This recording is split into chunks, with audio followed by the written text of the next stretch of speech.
Hey, what's up, guys? Popo here. Thank you very much for coming back to the channel.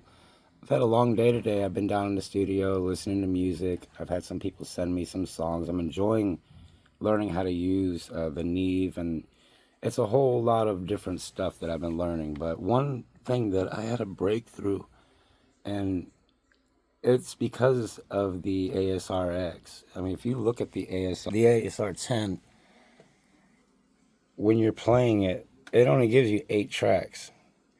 Right? You can play those tracks simultaneously. You can do all kinds of stuff with it, but there's only 8 tracks. And then I'm watching other people use the ASR and how they're using it, and I'm listening to all this music, and I just realized that I was, it's not that I was like not trying or not having a good attitude. It wasn't any of that. It was when I was making music on other gear, period, any gear. This just happened today. This breakthrough was I would have 16 drums going, and then I would have 5 synth parts, copied each other, just going everywhere. I would have a bass line. I would have guitars. I would have horns. It damn near would be like laying on the keyboard. I would try to put so much into one or onto one plate. And I didn't realize that I was overproducing. I was overproducing, like to the point where I was trying to put every idea in my head would sound good at the end, or where you're just hitting on the keys, clink, clink, clink, clink, clink, clink, and it goes. But I found that the simpler, I didn't know what space was, like in a song. I didn't know about when you mix stuff to leave room. Like I'm starting to understand this shit, and it's really really dope. And I just thought I would share with you. I like to share as I go. And I'm just wrapping things up, and I'm having a lot of fun with the ASR 10. A lot of people, when I got my MPC keys, they were saying, "Is it anything like the ASR 10?" It's similar, but doesn't sound anything like it. It's very powerful, the ASR 10. I'm struggling to find out. I can get all the way to the end of the song where it's copy your sequences. I copy them jokers, and then I mute one, and it mutes all of them. So I'm going to figure that out. But a few more things on my channel, like with the MPC, I sampled my Studio Logic Sledge. Probably one of my favorite keyboards. This thing right here. I auto sampled it into my MPC. Man, I'm glad I did. I didn't have the right. I don't know if it was because my mixer was phantom powered and it was going into there with the audio, or if it was bad power or what it was, but that thing's fried. So all the sounds that I made on the Sledge, now I can actually sample into the ASR. So I'm glad that I auto sample. Don't be scared to auto sample your sounds. You don't know when you're going to need them later. They're not going to sound identical, but it gives you a little bit of that texture. Super nice.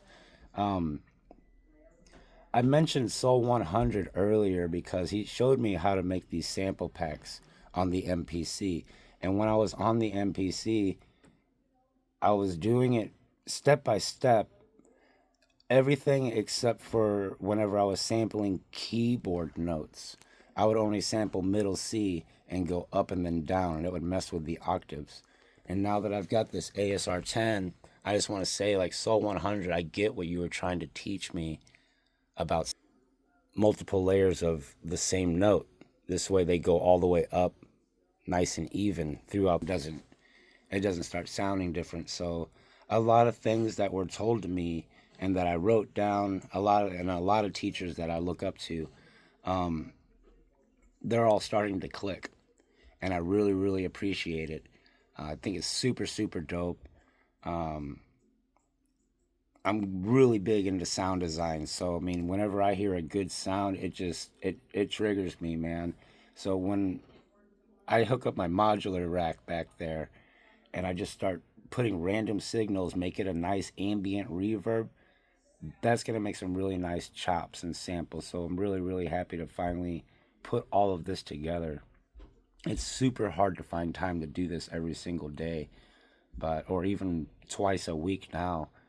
But I'm still at it, and it's something that I'm going to continue to do forever. You know, I just wanted to share that with you guys that if you're finding yourself with all kinds of, like I'm talking 30 some tracks of noise, man, there's no room at all for it. There was no room, so I just wanted to give a big shout out to the ASR 10 and all the people that encouraged me to get into this. I should have been had this keyboard. And let me show you a little bit about it here real quick on the front. The most perfect, it's got a USB in the front. Hang on one second. I'm rolling with the Gotek USB. I also have a backup here. So I run all my stuff there. It's a little slower. It's got the SCSI on the back. I don't have the output expander, but I'm not ready for that yet. I'm still trying to figure out that whole copy sequence of song. Like I say, it's a little bit slower, but it gives you time to breathe. It keeps the anxiety down. And everything that you put into it sounds great. But the point is, it's not about the sound and all that. It's the 8 tracks. The kick, snare, hi-hat, clap, 2 sample, like a keyboard, a string. I mean, it just it just turned on a light bulb today to see how much room and how much I was overproducing, and I wanted to share that with you guys. Other than that, I'm going to get busy as soon as I figure out I can make a full song on any of this gear down here. On the Montage M6, I made a tutorial, make at least a 64 bar beat with changes in the progression, you know what I'm saying? Muted out parts per sequence. The MPCX, yeah, get that. Song mode, yes, I can do the song very good, everything cool. Same with the live and the keys, it's the same thing. The Akai 4, same thing.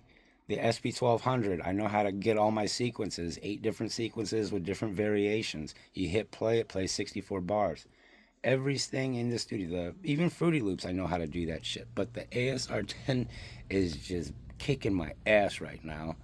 And I've read the manual, I've done some things, I've looked. I don't know if it's my board or not, but this board is so nice that it's like that feeling you get scared that since it's older that it's not going to work. You almost want to buy 2 or 3 of these jokers just to have on deck in case if you can't work on one. I've never felt that way about anything before, any instrument whatsoever.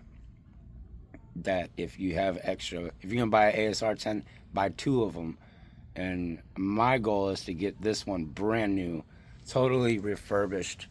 Yeah, it needs a little love. Some of these buttons don't really work that great, like even the inner button, there's no click. It's squishy. It needs a little rehaul. Like sometimes this hits record play. These work all right. It's really not in that bad. And I'm definitely glad I got it. So I will be picking up another one of these bad boys just because I can't have this. It's like if you bought a super nice car and you could and be like, dude, you want 2 of them just in case if one crashes down on you, you got wheels for the next day. I'm not riding in anything else but this. It's insane. And as I said before, I hit that key and it goes through everything to my SP. And when I chop it on my SP, I'm sending the signal into the ASR. But I plan on putting the montage in there. I want to put my Korg, and I don't even want to put my Korg, but my mini log over there actually has some decent sounds in it. But when I get into that modular shit back there, I'm going to make some sound on this board here.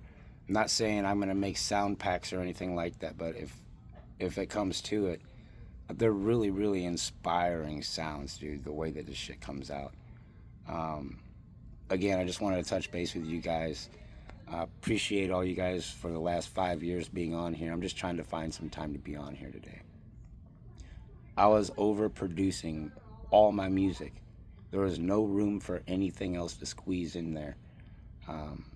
I don't even think that if you printed it on a record that it would have fit in the package. It was so big, and it was just a bag of shit, really.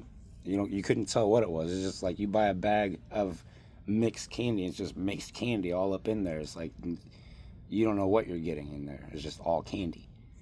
But I'm learning to be a little bit more organized, and I just see how that works. And if you've gone through this and you've realized something about, let's do this. If you've realized something in the last year about your music production that has changed the way that you approach music, what was it?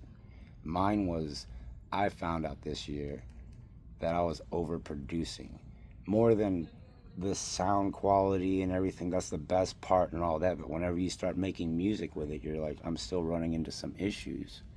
Um, I learned a little bit about panning and mixing and all that. But most important before any of that was the song structure and how I would keep saying it because I'm excited about it. It's something that I'm never going to forget. Um, and again, it's because you guys encouraged me to get this. No more than 8 tracks in your songs. That's what I'm gonna roll with for a little bit. I'm gonna see how that works this year, and if anybody can tell me how to mute out those damn sequences and time, still the song mode on this ASR has got me on edge. I'll wake up and I'll try something else, and it's like, nope, it wasn't that. I get that sometimes the MIDI's on like A or B. I got to put that on multi to trigger all the chords to play at the same. That's cool. But to copy the damn sequence, name it, save it, and then copy the original again, and then I don't get that shit. It's kicking me in the ass, man. I'm really wanting to put some music together, but I'm learning. If it ever seems like I'm discouraged on my channel or something like that, it's not that I'm discouraged. It's that I'm in a thought process constantly. I'm learning and struggling along the way, but I'm figuring it out. I'm not gonna ramble anymore, guys. I got a few hours tonight. We'll get back on to doing some lives, but I want to be able to knock a song out on this. I don't want to waste any time if I'm going live. I want to be able to do everything that I'm doing, and it's been a long journey to figure out how to get all this routed into a YouTube studio. Like right now, I'm just talking straight into the phone. Dope, easy. Turn on my phone, bust it out. I can turn on my speakers and do that.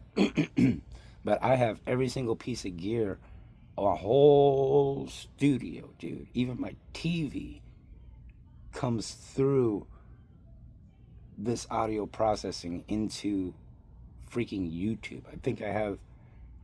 I would say I have one of the one of the most expensive YouTube channels. All my shit's going live into for YouTube, so we can get direct audio into it. And it's been a pain in my ass. Anyway, guys, I'll holler at you later, man. I'm Paulie Popo. I really appreciate you guys. If you want to send any music, I like to listen. I'll send it back hot. And if not, you're not missing out. I'm not missing out. So it's worth a shot. But definitely keep me posted on if you guys know how to do that sequence thing on the ASR. So other than that, I'm going to get back to it. And I'll talk to you guys on the next one.